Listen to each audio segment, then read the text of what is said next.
ആദം മുതൽ നോഹ വരെ ആദത്തിൻ്റെ വംശാവലി ഗ്രന്ഥമാണിത്. ദൈവം മനുഷ്യനെ തൻ്റെ സാദൃശ്യത്തിൽ സൃഷ്ടിച്ചു. സ്ത്രീയും പുരുഷനുമായി അവരെ സൃഷ്ടിച്ചു. അവിടുന്ന് അവരെ അനുഗ്രഹിക്കുകയും മനുഷ്യൻ എന്ന് വിളിക്കുകയും ചെയ്തു. ആദത്തിന് 130 വയസ്സായപ്പോൾ അവൻ്റെ സാദൃശ്യത്തിലും ഛായയിലും ഒരു പുത്രൻ ജനിച്ചു. ആദം അവന് സേത്ത് എന്ന് പേരിട്ടു.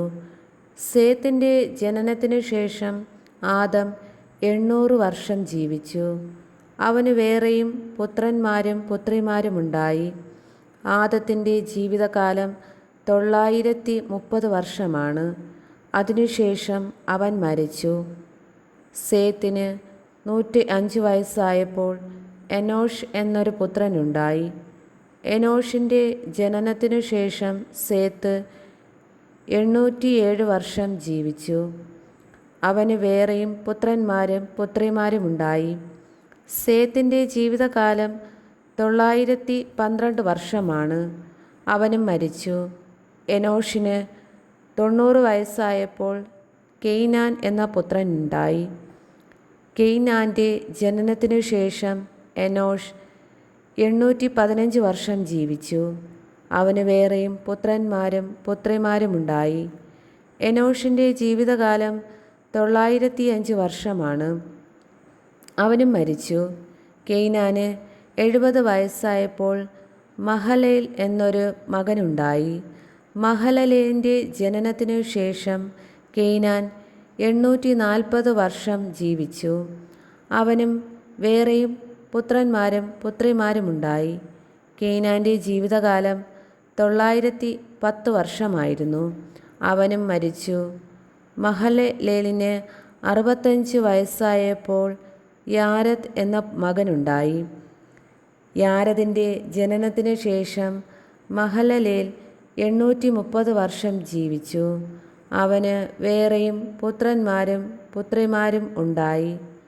മഹലലേലിൻ്റെ ജീവിതകാലം 895 വർഷമായിരുന്നു. അവനും മരിച്ചു.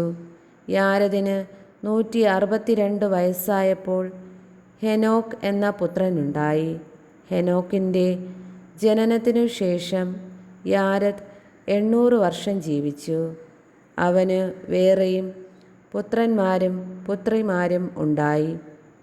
യാരദിൻ്റെ ജീവിതകാലം 962 വർഷമായിരുന്നു.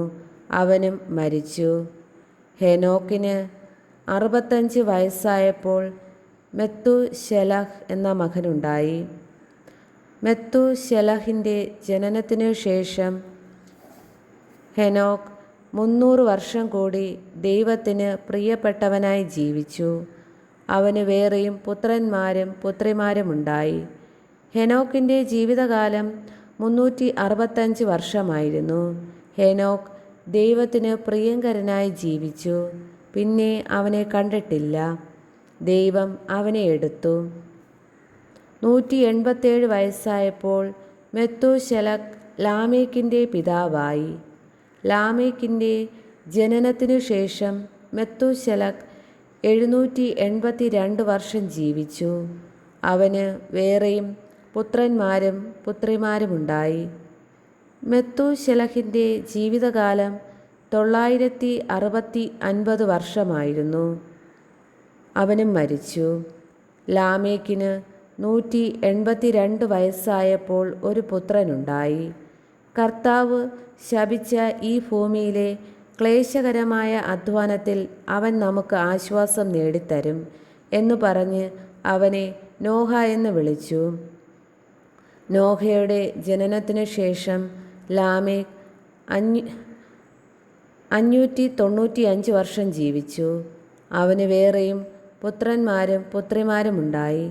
ലാമേക്കിൻ്റെ ജീവിതകാലം 777 വർഷമായിരുന്നു. അവനും മരിച്ചു. നോഹയ്ക്ക് 500 വയസ്സായതിനു ശേഷം ഷേം, ഹാം, യാഫത്ത് എന്നീ പുത്രന്മാരുണ്ടായി.